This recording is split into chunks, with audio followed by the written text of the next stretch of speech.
Hi സുഹൃത്തുക്കളെ, ഐ+ന്റെ പുതിയൊരു വീഡിയോയിലേക്ക് സ്വാഗതം.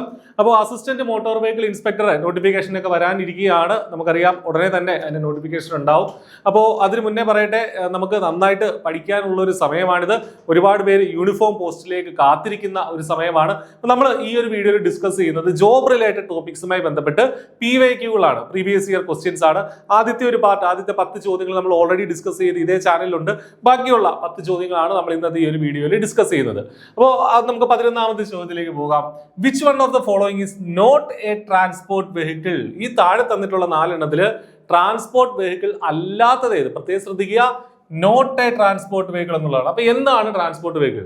ഈ ചോദ്യമൊക്കെ എവിടുന്ന് വരുന്നതാണ്? നമ്മുടെ മോട്ടോർ വാഹന നിയമം, motor vehicle act 1988 correct definitions എന്ന് പറഞ്ഞ് ഒരു 2ാമത്തെ സെക്ഷൻ ഉണ്ട് അല്ലെ. അപ്പൊ ഡെഫിനിഷൻസിൽ വളരെ കൃത്യമായിട്ട് ഓരോന്നും എന്താണ്, ട്രാൻസ്പോർട്ട് വെഹിക്കിൾ എന്താണ്, മോട്ടോർ ക്യാബ് എന്താണ്, മാക്സി ക്യാബ് എന്താണ്, ലൈറ്റ് മോട്ടോർ വെഹിക്കിൾ എന്താണ്, അങ്ങനെ ഒരുപാട് എല്ലാത്തിനും ഡെഫിനിഷൻസ് കൊടുത്തിട്ടുണ്ട്. അപ്പൊ അതിൽ നിന്നാണ്, ആ ഡെഫിനിഷനിൽ നിന്നാണ് ഈ ചോദ്യം വരുന്നത്. അപ്പൊ അത് നമ്മൾ കൃത്യമായിട്ട് മനസ്സിലാക്കിയെങ്കിലേ, അത് പഠിച്ചെങ്കിലേ നമുക്ക് എന്ത് ചെയ്യാൻ പറ്റുള്ളൂ, നമുക്ക് ഇതൊക്കെ ആൻസർ ചെയ്യാനായിട്ട് പറ്റുള്ളൂ. സിലബസിൽ വളരെ കൃത്യമായിട്ട് പറയുന്നുണ്ട് എന്തൊക്കെ കാര്യങ്ങളാണ് പഠിക്കേണ്ടതെന്നുള്ളത് അല്ലെ. അപ്പൊ അത് പൂർണ്ണമായിട്ട് നിങ്ങൾ പഠിക്കാനായിട്ട് ശ്രദ്ധിക്കുക. വലിയ ബുദ്ധിമുട്ടുള്ള കാര്യമല്ല. ആക്ട് അതേപടി എടുത്ത് വായിച്ചാൽ നമുക്ക് കുറച്ച് കൺഫ്യൂഷൻ ഉണ്ടാവും. പക്ഷേ നമ്മുടെയൊക്കെ ക്ലാസ്സുകളിൽ വളരെ കൃത്യമായിട്ട് എന്താണ് പഠിക്കേണ്ടത് എന്നുള്ളത് നമ്മൾ മനസ്സിലാക്കി തരുന്നുണ്ട്. അപ്പൊ അത് നിങ്ങൾ ഫോളോ ചെയ്യുക. Public service vehicle, private service vehicle, education institution bus, none of the above. ഏതാണ് ട്രാൻസ്പോർട്ട് വെഹിക്കിൾ അല്ലാത്തത് ഏതാണെന്നാണ് ചോദ്യം. പബ്ലിക് സർവീസ് വെഹിക്കിൾ ഇപ്പൊ തന്നിട്ടുള്ളത് നമുക്ക് ഒറ്റ നോട്ടത്തിൽ തോന്നും പ്രൈവറ്റ് സർവീസ് വെഹിക്കിൾ ആണ് ഒരു ട്രാൻസ്പോർട്ട് വെഹിക്കിൾ അല്ലാത്തത്. കാരണം ബാക്കിയല്ല, പബ്ലിക് സർവീസ് ആണെങ്കിലും എഡ്യൂക്കേഷൻ ഇൻസ്റ്റിറ്റ്യൂട്ട് ആണെങ്കിലും അതൊരു ട്രാൻസ്പോർട്ട് വെഹിക്കിൾ ആയിട്ടാണല്ലോ യൂസ് ചെയ്യുന്നത്. പക്ഷേ പ്രൈവറ്റ് സർവീസ് വെഹിക്കിൾ അങ്ങനെ അല്ലേ എന്നൊക്കെ കൺഫ്യൂഷൻ തോന്നും. അങ്ങനെയല്ല, ഇത് 3ഉം ട്രാൻസ്പോർട്ട് വെഹിക്കിൾ തന്നെയാണ്. Answer none of the above ആണ്. കാരണം ഡെഫിനിഷൻസിൽ വളരെ കൃത്യമായിട്ട് എന്താണ് ട്രാൻസ്പോർട്ട് വെഹിക്കിൾ എന്ന് ഇവിടെ പറയുന്നുണ്ട്. നിങ്ങൾക്ക് ഇത് വായിക്കാൻ കഴിയുമെന്ന് കരുതുകയാണ്. Transport vehicle means a public service vehicle, a goods carriage, an education institution bus or a private service vehicle. അപ്പോൾ എന്തൊക്കെയാണ്? Public service vehicle, goods carriage, education institution bus, private service vehicle. ഇത് 4ഉം എന്തിന്റെ കൂട്ടത്തിൽ വരും? ട്രാൻസ്പോർട്ട് വെഹിക്കിൾ എന്നുള്ള ക്ലാസിഫിക്കേഷനിൽ വരും. അത് വലുതോ ചെറുതോ എന്തോ ആയിക്കോട്ടെ, ഇതിന് വലിപ്പച്ചെറുപ്പോ മറ്റൊന്നും ഇതിനകത്ത്, ലൈറ്റ് മോട്ടോർ വെഹിക്കിളോ ഹെവി മോട്ടോർ വെഹിക്കിളോ ആ കാറ്റഗറി അല്ല ഇത്. ട്രാൻസ്പോർട്ട് വെഹിക്കിൾ എന്ന് വെച്ചാൽ എന്താണ് എന്നുള്ളതാണ് ചോദിച്ചിരിക്കുന്നത്. അപ്പൊ പ്രൈവറ്റ് സർവീസ് വെഹിക്കിൾ എന്താ വരുന്നത്? പ്രൈവറ്റ് സർവീസ് വെഹിക്കിൾ എന്ന് വെച്ചാൽ ഒരാളുടെ ഉടമസ്ഥതയിലുള്ള വണ്ടി ആയിരിക്കാം, പക്ഷെ അയാളുടെ ബിസിനസ്സിന് വേണ്ടിയിട്ട് യൂസ് ചെയ്യുന്നതായിരിക്കാം. അതായത് ഹയർ ഓർ റിവാർഡ്, അതായത് നമ്മൾ പണം വാങ്ങി ആളെ കയറ്റുന്ന വണ്ടി ആകരുത്, അത്രയേ ഉള്ളൂ. പ്രൈവറ്റ് സർവീസ് വെഹിക്കിൾ വെച്ചാൽ അത്രയേ ഉള്ളൂ. നമ്മൾ പൈസ വാങ്ങിച്ച് നമ്മൾ ആളെ കയറ്റുന്ന വണ്ടിയാണെങ്കിൽ അതിനെ പബ്ലിക് സർവീസ് വെഹിക്കിൾ എന്ന് പറയും. അങ്ങനെ അല്ലാതെ നമ്മുടെ ആവശ്യത്തിന് ഇപ്പം ഒരു കുറച്ച് ആളുകളെ, നമ്മുടെ ഒരു ബിസിനസ് ആവശ്യത്തിന് അല്ലെങ്കിൽ മറ്റേതെങ്കിലും ആവശ്യത്തിന് കുറച്ച് ആളുകളെ അങ്ങോട്ടോ ഇങ്ങോട്ടോ കൊണ്ടുവിടുന്ന വണ്ടികളാണെങ്കിൽ അതിനെ പ്രൈവറ്റ് സർവീസ് വെഹിക്കിൾ എന്ന് പറയും. എന്ന് കരുതി നമ്മുടെ കയ്യിലുള്ള കാറ് അത് പ്രൈവറ്റ് സർവീസ് വെഹിക്കിൾ ആണോ? അല്ല, അതാവുന്നില്ല. അതേസമയം ഈ പറഞ്ഞ എന്താണ്, ഈ രീതിക്ക് നമ്മുടെ ഒരു ബിസിനസ് ആവശ്യത്തിനോ അങ്ങനെയുള്ള കാര്യങ്ങൾക്കാണ് പ്രൈവറ്റ് സർവീസ് വെഹിക്കിൾ. എന്ത് തന്നെയാണെങ്കിൽ ഈ 3 സംഗതികളും ട്രാൻസ്പോർട്ട് വെഹിക്കിൾ ആണ് എന്നുള്ള കാര്യം മനസ്സിലാക്കുക. അടുത്ത ചോദ്യത്തിലേക്ക് പോകാം. അതിന് മുന്നേ പറയട്ടെ, ഐ+ന്റെ ക്ലാസ്സുകൾ ഓൺലൈൻ ആണെങ്കിലും ഓഫ്ലൈൻ ആണെങ്കിലും ഇപ്പോൾ റണ്ണിംഗ് ആണ്. ക്ലാസ്സുകളിലേക്ക് നിങ്ങൾക്ക് ഇപ്പോൾ ജോയിൻ ചെയ്യാം. ജോയിൻ ചെയ്യാനായിട്ട് വീഡിയോ ഡിസ്ക്രിപ്ഷനിലുള്ള ആ നമ്പറിൽ വിളിക്കുക. ഓക്കെ. 12ാമത്തെ ചോദ്യം. A motor vehicle constructed or adapted to carry more than 6 passengers but not more than 12 passengers excluding the driver for hire or reward. അപ്പൊ ഇവിടെ ശ്രദ്ധിക്കേണ്ട കാര്യം എന്തൊക്കെയാണ് ഇവിടെ പറഞ്ഞിട്ടുള്ളത്? ഒരു motor vehicle constructed or adapted to carry more than 6, 6 പേരിൽ കൂടുതൽ, ഡ്രൈവർ ഒഴികെ 6 പേരിൽ കൂടുതൽ കയറ്റാം. പക്ഷേ 12 പേരിൽ താഴെ ആയിരിക്കണം. ടോട്ടൽ കപ്പാസിറ്റി 12 പേരിൽ താഴെ ആയിരിക്കണം. മറ്റൊരു important point, four hire or reward. അതായത് പൈസ വാങ്ങി, കാശ് വാങ്ങി നമ്മൾ ആളെ കയറ്റുന്നു. ഇപ്പൊ നമ്മുടെ ഒരു മോട്ടോർ കാർ അല്ലെങ്കിൽ എന്ത് വേണേലും ആയിക്കോട്ടെ, നമ്മളിപ്പോ ഒരു ബസ്, അതൊരു നമ്മൾ പൈസ കൊടുത്താണ് നമ്മൾ ആ ബസ്സിൽ കയറുന്നത് അല്ലെ. ഇത്ര സ്ഥലത്ത് നിന്ന് ഇന്ന സ്ഥലത്തേക്ക് പോകാനായിട്ട് ഒരു ടിക്കറ്റ് അതിനുണ്ട്, ഒരു റിവാർഡ് നമ്മൾ കൊടുക്കണം. അപ്പോൾ അങ്ങനെ ആ രീതിയിൽ പൈസ വാങ്ങി ആളെ കയറ്റുന്നതും, അതേസമയം കപ്പാസിറ്റി എന്ന് പറഞ്ഞാൽ 6നും 12നും ഇടയിലായിരിക്കണം, എക്സ്ക്ലൂഡിംഗ് ദ ഡ്രൈവർ. ഇങ്ങനെയുള്ള വണ്ടികളെ എന്താ പറയുന്നത് എന്നുള്ളതാണ്. Omnibus, private service vehicle, maxi cab, motor cab. എന്താ ഇതിന്റെ ആൻസർ എന്താ? 6നും 12നും ഇടയിൽ വരുന്നതിനെ നമ്മൾ മാക്സി ക്യാബ് എന്നുള്ളതാണ് പറയുക. ഓപ്ഷൻ സി, മാക്സി ക്യാബ് എന്നാണ് പറയുക. ഡെഫിനിഷൻ അല്ല, നമ്മുടെ മോട്ടോർ വെഹിക്കിൾ ആക്ടിൽ നിന്ന് വരുന്ന ഈ ചോദ്യങ്ങളെല്ലാം മോട്ടോർ വെഹിക്കിൾ ആക്ട് വളരെ കൃത്യമായിട്ട് ഇത് പറയുന്നുണ്ട്. മറ്റുള്ള സംഗതികൾ എന്തൊക്കെയാണെന്ന് നമുക്ക് നോക്കാം. ഒമ്നി ബസ് എന്താണ്? ഒമ്നി ബസ് എന്ന് പറഞ്ഞാൽ it carry more than 6 persons. അതായത് അതിന് ലിമിറ്റ് ഇല്ല, 12 പേരിൽ താഴെ അവിടെ നിർബന്ധമൊന്നുമില്ല. 6 പേരിൽ കൂടുതലുള്ള എല്ലാ വെഹിക്കിൾസിനെയും നമ്മൾ ഒമ്നി ബസ് എന്നാണ് വിളിക്കുന്നത്. അത് അത് കാശ് വാങ്ങിയാട്ടെ കാശ് വാങ്ങാതെ ആവട്ടെ, അങ്ങനെയൊന്നും നിയമത്തിൽ പറയുന്നില്ല. 6 പേരിൽ കൂടുതലാണ്. അങ്ങനെയാണെങ്കിൽ ഈ ബസ്, നമ്മുടെ KSRTC ബസ്, പ്രൈവറ്റ് ബസ് ഒക്കെ എന്താണ്, അത് ഒമ്നി ബസ് എന്നുള്ള കാറ്റഗറി വരും അല്ലെ. അതുപോലെ ടെമ്പോ ട്രാവലർ, അതും എന്താണ്, ഒമ്നി ബസ് എന്നുള്ള കാറ്റഗറി വരും. എന്താണെങ്കിലും 6 പേരിൽ കൂടുതലാണ് നിങ്ങളുടെ വാഹനത്തിൽ കയറുന്നതെങ്കിൽ അതിനെ നമുക്ക് ഒമ്നി ബസ് എന്ന് പറയാം. ഇനി പ്രൈവറ്റ് സർവീസ് വെഹിക്കിൾ, നമ്മൾ നേരത്തെ പറഞ്ഞതാണ്. പ്രൈവറ്റ് സർവീസ് വെഹിക്കിൾ എന്ന് പറഞ്ഞാൽ ക്യാരി മോർ ദാൻ 6 പേഴ്സൺസ്, 6 പേരിൽ കൂടുതൽ കയറണം, ഡ്രൈവർ ഒഴിച്ച്. ഡ്രൈവറുടെ കൂട്ടി 7 പേരാവും. അപ്പോൾ 6 പേരിൽ കൂടുതൽ കയറണം minimum. And ordinarily used by or on behalf of the owner of such vehicle, അതായത് ആ വെഹിക്കിളിന്റെ ഓണർ തന്നെ ആയിരിക്കണം അത് യൂസ് ചെയ്യുന്നത്, അല്ലെങ്കിൽ അയാൾ ഏർപ്പെടുത്തുന്ന മറ്റൊരു ഡ്രൈവർ ആയിരിക്കണം. For the purpose of carrying persons for in connection with his trade or business otherwise than for hire or reward. അതായത് ഹയറോ റിവാർഡോ അവിടെ പറ്റില്ല എന്നുള്ളതാണ് ഇതിന്റെ പ്രധാനപ്പെട്ട പോയിന്റ്. എന്താ 2-3 കണ്ടീഷൻ? 1, 6 പേരിൽ കൂടുതൽ കയറാനായിരിക്കണം. 2, അയാൾ ചുമതലപ്പെടുത്തുന്ന ഡ്രൈവറോ ആയിരിക്കണം വാഹനം ഓടിക്കേണ്ടത്. 3, ഹയർ ഓർ റിവാർഡ് പറ്റില്ല എന്ന് കേട്ടോ ഇതിന്റെ അർത്ഥം. അതർവൈസ് ദാൻ എന്ന് പറഞ്ഞു കഴിഞ്ഞാൽ ഹയർ ഓർ റിവാർഡ് എന്ന് വെച്ചാൽ പൈസ വാങ്ങിച്ച ആളെ കയറ്റരുത് എന്നുള്ളതാണ്. അത്തരം വെഹിക്കിൾസിനെയാണ് നമ്മൾ എന്ന് പറയുക പ്രൈവറ്റ് സർവീസ് വെഹിക്കിൾ. അപ്പൊ ഇമ്പോർട്ടന്റ് ആണ്, 6 പേരിൽ കൂടുതൽ ഉണ്ടെങ്കിലേ നമ്മളതിനെ 6 പേരോ അതിൽ കൂടുതലോ, ഡ്രൈവർ ഒഴികെ. അപ്പോൾ അങ്ങനെയാണെങ്കിൽ മാത്രമേ നമ്മൾ പ്രൈവറ്റ് സർവീസ് വെഹിക്കിൾ എന്ന് നമ്മൾ പറയുള്ളൂ. അപ്പൊ നമ്മളൊരു ഓടിക്കുന്ന കാറ്, നമ്മുടെ യൂഷ്വലി ഉള്ള ഒരു 5 പേര് കയറുന്ന കാറ് പ്രൈവറ്റ് സർവീസ് വെഹിക്കിൾ ആണോ? അല്ല. കാരണം അതിൽ എത്ര പേരെ കയറത്തുള്ളൂ? 4 പേരെ കയറുള്ളൂ, ഡ്രൈവർ ഒഴികെ. Okay, but does not include a motor vehicle use for public purpose. അതായത് പബ്ലിക് പർപ്പസിന് യൂസ് ചെയ്യുന്ന മോട്ടോർ വെഹിക്കിൾ ആവരുത്. എന്ന് വെച്ചാൽ നമ്മുടെ സ്വകാര്യ ബസ്സുകൾ അല്ലെങ്കിൽ KSRTC ബസ്സിൽ പ്രൈവറ്റ് സർവീസ് വെഹിക്കിൾ ആണോ? അല്ല. കാരണം അത് ഹയർ ഓർ റിവാർഡ് വാങ്ങിച്ചിട്ട്, നമ്മൾ പൈസ വാങ്ങിച്ചിട്ടാണ് അതിൽ ആളുകളെ കയറ്റുന്നത്. അപ്പൊ അത് പ്രൈവറ്റ് സർവീസ് വെഹിക്കിൾ വരില്ല. അപ്പൊ ഉദാഹരണം, ഫാക്ടറി സ്റ്റാഫ് ബസ്. ഇപ്പോൾ ഒരു ഫാക്ടറി, ഒരു മുതലാളിയുടെ ഫാക്ടറി ഉണ്ട്, അവിടെ നിന്ന് അല്ലെങ്കിൽ മറ്റേതെങ്കിലും ISROയുടെ ഒക്കെ കേന്ദ്രങ്ങളുണ്ട്, അവിടുന്ന് ആളുകളെ അങ്ങോട്ടും ഇങ്ങോട്ടും കൊണ്ടുപോകാനായിട്ട് ബസ് ഉപയോഗിക്കാറുണ്ട് അല്ലെ. അപ്പൊ അതൊക്കെ എന്തിൽ വരും? പ്രൈവറ്റ് സർവീസ് വെഹിക്കിളിൽ വരും. ഇനി മോട്ടോർ ക്യാബ്, മാക്സി ക്യാബ് നമ്മൾ പറഞ്ഞു, മാക്സി ക്യാബ് ഓപ്ഷൻ ഉണ്ടായിരുന്നു. 6-നും 12-നും ഇടയിൽ ആളുകളെ കയറ്റുന്ന വാഹനമാണ് മാക്സി ക്യാബ്. മോട്ടോർ ക്യാബ് എന്താണ്? Carry not more than 6 passengers, 6 പേരിൽ കൂടുതൽ കയറാൻ പാടില്ല. ഫോർ ഹയർ ഓർ റിവാർഡ്, അതായത് പൈസ വാങ്ങിച്ച് നമ്മൾ ആളെ കയറ്റുന്ന വാഹനമാണ് മോട്ടോർ ക്യാബ് എന്ന് പറയുക. അപ്പോൾ അതിന്റെ എക്സാമ്പിൾ എന്താ? നമ്മുടെ ടാക്സി കാർ, ഇപ്പൊ യൂബർ പോലുള്ള സേവനങ്ങൾ നൽകുന്ന കാറുകൾ, അതൊക്കെ എന്താണ്? അതൊക്കെ മോട്ടോർ ക്യാബിന്റെ പരിധിയിലാണ് വരുന്നത്. അപ്പൊ ഈ ക്ലാസിഫിക്കേഷൻസ് വളരെ ഇമ്പോർട്ടന്റ് ആണ്. ഒറ്റ നോട്ടത്തിൽ നോക്കുമ്പോൾ കൺഫ്യൂസിംഗ് ആയിട്ട് തോന്നാം. എഴുതി വെച്ച് ഇടയ്ക്കിടയ്ക്ക് വായിച്ചു കഴിഞ്ഞാൽ ഉറപ്പായിട്ട് നിങ്ങൾക്ക് കൺഫ്യൂസിംഗ് ഇല്ലാതെ ഡയറക്റ്റ് ചോദ്യങ്ങൾ വരികയും ഡയറക്റ്റ് മാർക്ക് കിട്ടുകയും ചെയ്യുന്ന പോർഷൻസ് ആണെന്ന് മനസ്സിലാക്കുക. 13ാമത്തെ ചോദ്യം, if a motor cycle is found driven by a juvenile with the knowledge of the guardian owner, അതായത് ഒരു ജുവനൈൽ എന്ന് വെച്ചാൽ 18 വയസ്സിൽ താഴെയുള്ള ഒരാളാണ് ഈ വാഹനം ഓടിച്ചത്. With the knowledge of the guardian, അതായത് ഈ വാഹനത്തിന്റെ ഉടമയോ അല്ലെങ്കിൽ ആ കുട്ടിയുടെ അച്ഛനോ അമ്മയോ അവരറിഞ്ഞ, അല്ലെങ്കിൽ ഗാർഡിയൻ ആരോ ആയിക്കോട്ടെ, ഗാർഡിയനോ അറിഞ്ഞാണ് ഒരു വാഹനം ഉപയോഗിക്കുന്നതെങ്കിൽ വാഹനം ഓടിച്ചു കഴിഞ്ഞാൽ, ആ വാഹനം ലൈസൻസ് ഇല്ലാതെ അവർ ഓടിച്ചു കഴിഞ്ഞാൽ എന്ത് സംഭവിക്കും എന്നുള്ളതാണ് ഇവിടെ ചോദ്യം. 1ാമത്തെ option, the guardian owner shall be punishable with imprisonment for a term which may be extended 3 years, 3 വർഷം വരെ നീളാവുന്ന തടവ് ശിക്ഷ ഒന്നുകിൽ ഗാർഡിയന് അല്ലെങ്കിൽ ഓണർക്ക്. ഓണർ എന്ന് പറഞ്ഞാൽ എന്തോ, വണ്ടിയുടെ ആ വാഹനത്തിന്റെ ഓണർക്ക് കിട്ടാം. എന്ന് വെച്ചാൽ ഒരു കുട്ടി എടുത്ത് വാഹനം ഓടിച്ച ആ കുട്ടിക്കല്ല ശിക്ഷ കിട്ടുന്നത്, അതിന്റെ ഗാർഡിയന്, ഓണർ. കുട്ടിക്ക് ശിക്ഷയുണ്ട്, പക്ഷെ സ്റ്റിൽ ഗാർഡിയനും ഓണർക്കും ആ ശിക്ഷ കിട്ടാൻ സാധ്യതയുണ്ട് എന്നുള്ളതാണ് മനസ്സിലാക്കേണ്ടത്. The guardian owner shall be liable to remit the fine of ₹25,000, 25,000 രൂപ ഫൈൻ അവിടെ അടയ്ക്കേണ്ടി വരും. 25,000 രൂപ ഫൈൻ അടയ്ക്കേണ്ടി വരും. 3ാമത്, the registration certificate of the vehicle shall be suspended temporarily, അതായത് RC ബുക്ക്, ആ വെഹിക്കിളിന്റെ RC ബുക്ക് സസ്പെൻഡ് ചെയ്യും. അപ്പൊ ഇത് 3ഉം ഇതിൽ കുറ്റകരമാണ്. അപ്പോൾ ഇങ്ങനെ ശരിക്കും ഇത് ഡ്രൈവ് ചെയ്ത് ആക്സിഡന്റ് ഉണ്ടാകുമ്പോഴാണ് ഇതിൽ കുറ്റകരം എന്നുള്ളതാണ് ശരിക്കും നിയമത്തിൽ പറയുന്നത്. അപ്പോൾ അങ്ങനെ തന്നെയാണ് നമ്മൾ പഠിക്കേണ്ടത്. അപ്പൊ ഈ അങ്ങനെ ഒരു ജുവനയിൽ പോയിട്ട് ആക്സിഡന്റ് ഉണ്ടാവുകയോ ഓടിച്ചാൽ തന്നെയോ ഈ 3 കാര്യങ്ങളും അത് അവിടെ ബാധകമാണ്. So all of the above ആണ് ഇതിന്റെ ആൻസർ ആയിട്ട് വരിക. ഓൾ ഓഫ് ദി അബോവ് ആണ് ആൻസർ ആയിട്ട് വരിക. ഓക്കെ, ഇത് എവിടുന്നാ വരുന്നത്? Section 119A of motor vehicle അമെൻമെന്റ് ആക്ട് 2019. അപ്പോൾ 1988 ഒരു ആക്ട് ഉണ്ടായിരുന്നു. അതിന്റെ പ്രധാനപ്പെട്ട അമെൻമെന്റ് വന്നത് 2019 അപ്പോൾ അതുകൂടെ ചേർത്ത് വെച്ച് നമ്മൾ ഈ മോട്ടോർ വെഹിക്കിൾ ആക്ട് പഠിക്കുമ്പോൾ അതിന്റെ കൂടെ ഈ അമെൻമെന്റും കൂടെ ചേർത്ത് വെച്ചിട്ട് വേണം പഠിക്കാൻ. രണ്ടും കൂടെ കമ്പയർ ചെയ്തിട്ട് വേണം നമ്മൾ പഠിക്കാൻ. കാരണം ഈ അമെൻമെന്റിലുള്ളതാണ് ഏറ്റവും ലേറ്റസ്റ്റ് ആയിട്ടുള്ള നിയമം എന്ന് പറയുന്നത്. അപ്പൊ അതും കൂടെ നോക്കുക. 14ാമത്തെ ചോദ്യം, A goods carriage having gross vehicle weight 11,500 kilogram is categorized as, അതായത് 11,500 കിലോ ഗ്രോസ് വെഹിക്കിൾ വെയിറ്റ് ഉള്ള, ഗ്രോസ് വെഹിക്കിൾ എന്ന് വെച്ചാൽ കംപ്ലീറ്റ് ആയിട്ടുള്ള വണ്ടിയുടെ വെയിറ്റ് ഉൾപ്പെടെ എല്ലാം കൂടെ ഉള്ള 11,500 താഴെയാണ് ഗ്രോസ് വെഹിക്കിൾ, അല്ലെ 11,500 ആണ് അതിന്റെ വെയിറ്റ് എങ്കിൽ അത് ഏത് കാറ്റഗറിയിൽ വരും? ലൈറ്റ് മോട്ടോർ വെഹിക്കിൾ ആണോ, മീഡിയം മോട്ടോർ വെഹിക്കിൾ ആണോ, ഹെവി മോട്ടോർ വെഹിക്കിൾ ആണോ, N1 കാറ്റഗറി വെഹിക്കിൾ ആണോ? ഇതിലേതാണ് കറക്റ്റ് ആൻസർ?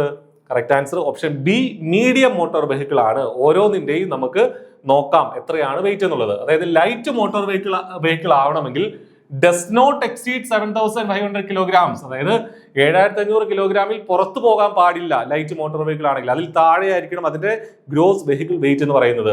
ഇനി ഹെവി മോട്ടോർ വെഹിക്കിൾ ആണെങ്കിലോ 12,000 കൂടണം. 12,000 കിലോഗ്രാമിൽ കൂടുതലാണ് വെഹിക്കിളിന്റെ ഗ്രോസ് വെഹിക്കിൾ വെയിറ്റ് എങ്കിൽ അത് എന്തെന്ന് പറയും? ഹെവി മോട്ടോർ വെഹിക്കിൾ എന്ന് പറയും. ഇതിന്റെ ഇടയിലാണെങ്കിൽ, ഈ ലൈറ്റിനും ഹെവിക്കും ഇടയിലാണ് വെയിറ്റ് എങ്കിൽ അതിനെ നമ്മൾ മീഡിയം മോട്ടോർ വെഹിക്കിൾ എന്ന് പറയും. ലൈറ്റിനും ഹെവിക്കും ഇടയിലാണെങ്കിൽ നമ്മൾ അതിനെ മീഡിയം മോട്ടോർ വെഹിക്കിൾ എന്ന് പറയും. അപ്പൊ അതാണ് വളരെ ഇമ്പോർട്ടന്റ് ആണ്, പഠിക്കുക. N1 കാറ്റഗറി വെഹിക്കിൾ എന്നുള്ളത് നമ്മുടെ ആക്ടിൽ പറയുന്നില്ല, നിയമത്തിലുള്ളതല്ല, പക്ഷെ അത് മറ്റൊരു തരത്തിലുള്ള ക്ലാസിഫിക്കേഷൻ ആണ്.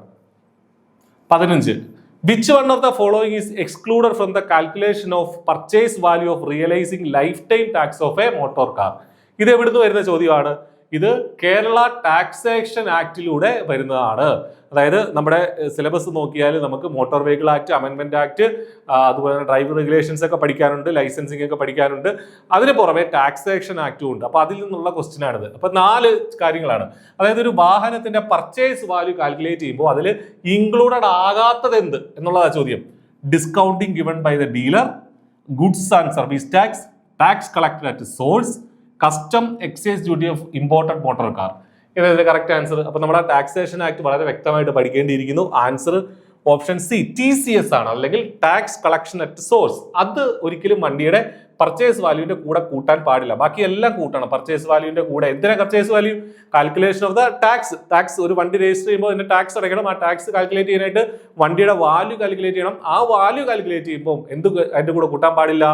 ടാക്സ് കളക്ഷൻ അറ്റ് സോഴ്സ്, അല്ലെങ്കിൽ TCS എന്ന് നമ്മൾ ഷോർട്ട് ഫോമിൽ പറയും. അത് കൂട്ടാൻ പാടില്ല. ടാക്സേഷൻ ആക്ടിൽ വളരെ വ്യക്തമായിട്ട് അത് ആ ഡെഫിനിഷന്റെ സ്ഥലത്ത് പറയുന്നുണ്ട്. Who among the following is exempted from wearing protective head gear അല്ലെങ്കിൽ helmet while riding a motor cycle?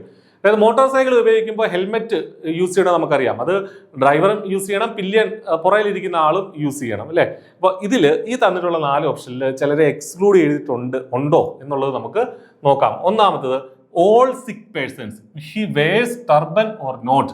അതായത് എല്ലാ സിക്ക് പേഴ്സൺ, സിക്ക് എന്ന് പറഞ്ഞാൽ എന്താ? സിക്ക് മത ആചാരം പിന്തുടരുന്ന ആളുകൾ. അപ്പൊ നമുക്കറിയാം തലയിൽ ഒരു കെട്ടൊക്കെ അവർക്കുണ്ടല്ലേ, പഞ്ചാബിലൊക്കെ ഉള്ള ആളുകൾ തലയിൽ ഒരു കെട്ടുണ്ട്. അപ്പൊ അവർക്ക് തലയിൽ കെട്ടുള്ളപ്പോൾ എന്ത് ചെയ്യാൻ പറ്റില്ല? ഹെൽമെറ്റ് വെക്കാൻ പാടില്ല. അപ്പൊ അവരെ അതിൽ നിന്ന് ഒഴിവാക്കിയിട്ടുണ്ടോ എന്നുള്ളതാണ് നമ്മുടെ മുന്നിലുള്ള കൺഫ്യൂഷൻ. രണ്ടാമത്, children below the age of 6, 6 വയസ്സിൽ താഴെയുള്ളവർ ഹെൽമെറ്റ് വെക്കേണ്ടതില്ല എന്ന് നിയമത്തിൽ പറയുന്നുണ്ടോ എന്നുള്ളതാണ് രണ്ടാമത്തത്.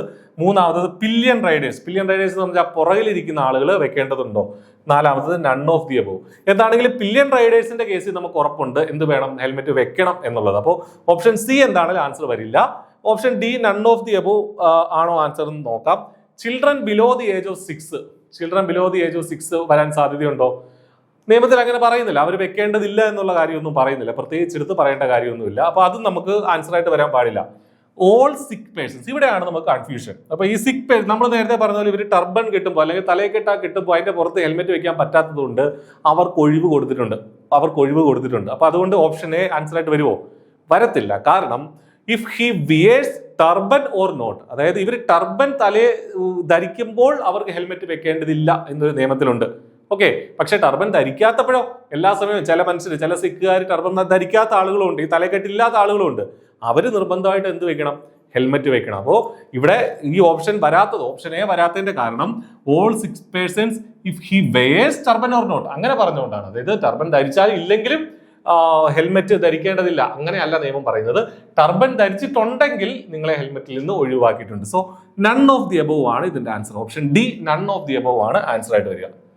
17ാമത്തെ ചോദ്യം, who among the following officer is empowered to seize and detain a motor vehicle for non payment of vehicle tax and also to sell the vehicle in public auction for realising tax arrears? അതായത് vehicle tax അടയ്ക്കാതെ വാഹനം ഓടിച്ചു കഴിഞ്ഞാൽ ആ വാഹനം പിടിച്ചെടുത്ത് ഓപ്ഷനിൽ വിൽക്കാനായിട്ട് അധികാരമുള്ള ഉദ്യോഗസ്ഥൻ ആര് എന്നുള്ളതാണ് നമ്മളോടുള്ള ചോദ്യം.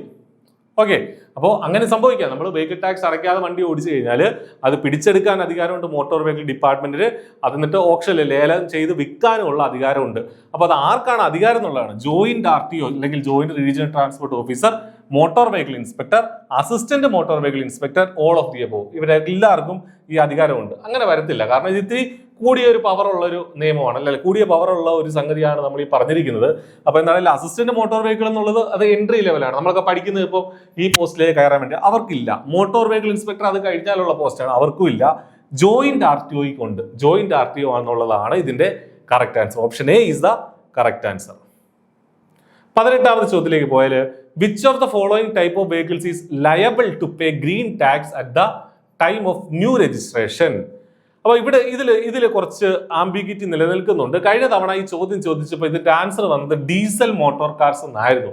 പക്ഷെ നിയമത്തിൽ അങ്ങനെ കൃത്യമായിട്ട് പറയുന്നില്ല. ഇവിടെ 4 option: all category of diesel vehicle, diesel motor cars, all 4 wheeled vehicles using fuel other than LPG, CNG, electric, petrol motor vehicle having 4 wheels or more. ഇവിടെ കഴിഞ്ഞ തവണത്തെ PSCയുടെ ചോദ്യത്തിൽ ആൻസർ ആയിട്ട് വന്നിരുന്നത് ഈ പറഞ്ഞ ഡീസൽ മോട്ടോർ കാർ ആണ്. പക്ഷെ നമ്മൾ നിയമം പരിശോധിക്കുകയാണെങ്കിൽ ഇത് ടാക്സേഷൻ ആക്ടിലാണ് ഇത് പറയുന്നത്, ഈ ഗ്രീൻ ടാക്സിന്റെ കാര്യമൊക്കെ പറയുന്നത്. നിയമം പരിശോധിക്കുകയാണെങ്കിൽ നിയമത്തിൽ എന്താ പറഞ്ഞിരിക്കുന്നത് വെച്ചാൽ നോൺ ട്രാൻസ്പോർട്ട് ആരാണ് ഗ്രീൻ ടാക്സ് അടയ്ക്കേണ്ടത്, ഏതൊക്കെ കാറ്റഗറി ഉള്ള വെഹിക്കിൾസ് ആണെന്നുള്ളതാണ് ഇവിടെ പറയുന്നത്. അപ്പൊ അതിൽ 4 കാറ്റഗറി പറയുന്നുണ്ട്, വളരെ വ്യക്തമായിട്ട് പറയുന്നുണ്ട്. Non transport vehicles having 4 or more wheels and completed 15 years, അതായത് എല്ലാ വെഹിക്കിൾസും 15 വർഷം കഴിഞ്ഞ് കഴിഞ്ഞാൽ, രജിസ്ട്രേഷൻ കഴിഞ്ഞ് 15 വർഷം കഴിഞ്ഞാൽ ഗ്രീൻ ടാക്സ് അടയ്ക്കണം. അതിന്റെ എമൗണ്ട് അവിടെ പറഞ്ഞിട്ടുണ്ട്. Light transport vehicle having 4 or more wheels and have completed 10 years. അപ്പോൾ എല്ലാ LMVകളും 10 വർഷം കഴിഞ്ഞാൽ, രജിസ്ട്രേഷൻ കഴിഞ്ഞ് 10 വർഷം കഴിഞ്ഞാൽ 200 രൂപ വീതം റിന്യൂ ചെയ്യാൻ നേരം, രജിസ്ട്രേഷൻ റിന്യൂ ചെയ്യാൻ നേരം ഈ ഗ്രീൻ ടാക്സ് അടയ്ക്കണം. മീഡിയം ട്രാൻസ്പോർട്ട് വെഹിക്കിൾ 10 വർഷം കഴിഞ്ഞാൽ medium transport vehicle, heavy transport vehicle which completed 10 years, അതായത് എല്ലാം ഒരു പർട്ടിക്കുലർ ഇയർ കഴിഞ്ഞിട്ട് മാത്രം അടച്ചാൽ മതി എന്ത്, ഈ ഗ്രീൻ ടാക്സ്. പക്ഷെ നമ്മുടെ ഈ തന്നിരിക്കുന്ന ഈ 4 ഓപ്ഷനിലും അങ്ങനെ പറയുന്നില്ല. അതുകൊണ്ട് തന്നെ ഇത് 4 ഇതിന്റെ ആൻസർ ആയിട്ട് വരത്തില്ല എന്നുള്ളതാണ് യാഥാർത്ഥ്യം. പക്ഷെ കഴിഞ്ഞ തവണ ഇത് ക്യാൻസൽ ആയി പോയില്ല. ഓപ്ഷൻ ബി ആണ് അവർ ആൻസർ ആയിട്ട് കൊടുത്തിരുന്നത്. പക്ഷേ യഥാർത്ഥത്തിൽ ഇതാണ് നിയമത്തിൽ പറയുന്നത്. ഇത് നിങ്ങൾ പഠിച്ചു വെക്കുക ഗ്രീൻ ടാക്സുമായി ചേർത്ത് വെച്ച്. ഓക്കെ, 19ാമത്തെ ചോദ്യം പോയാൽ cancellation of registration of a motor vehicle is not applicable to removal of the vehicle to another state, removal of the vehicle to another country, a motor vehicle is destroyed permanently, none of the. ഏതാ ഇതിന്റെ correct ആയിട്ടുള്ള answer? എന്താ ചോദ്യം? എന്താ cancellation of registration, അതായത് ഒരു വണ്ടിയുടെ RC book എപ്പോഴാണ് ക്യാൻസൽ ചെയ്യാൻ അധികാരമുള്ളത് എന്നുള്ളതാണ് ചോദ്യം. 4 കണ്ടീഷൻസ് തന്നിട്ടുണ്ട്.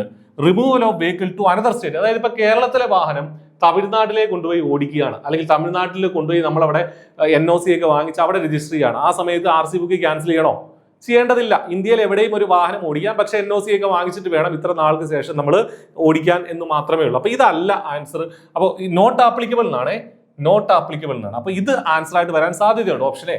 ഓപ്ഷൻ ബി എന്താണ്? Removal of the vehicle to another country, അതായത് നമ്മൾ ഇന്ത്യയിൽ നിന്ന് മറ്റൊരു രാജ്യത്തേക്ക് പോവുകയാണെങ്കിൽ ഉറപ്പായിട്ടും RC ക്യാൻസൽ ചെയ്യണം എന്നുള്ളതാണ് നിയമം കേട്ടോ. A motor vehicle is destroyed permanently, ഒരു മോട്ടോർ വെഹിക്കിൾ നമ്മളോ അല്ലെങ്കിൽ ഏതെങ്കിലും കാരണത്താലോ നശിച്ചു പോയി കഴിഞ്ഞാൽ ഉറപ്പായിട്ടും അതിന്റെയും രജിസ്ട്രേഷൻ ക്യാൻസൽ ചെയ്യണം എന്നുള്ളതാണ്. അപ്പോൾ ഓപ്ഷൻ എ ആണ് ഇതിന്റെ ആൻസർ. എന്താ? Not applicable. അതായത് രജിസ്ട്രേഷൻ ക്യാൻസലേഷൻ നോട്ട് ആപ്ലിക്കബിൾ എപ്പോഴാണ് വരുന്നത്?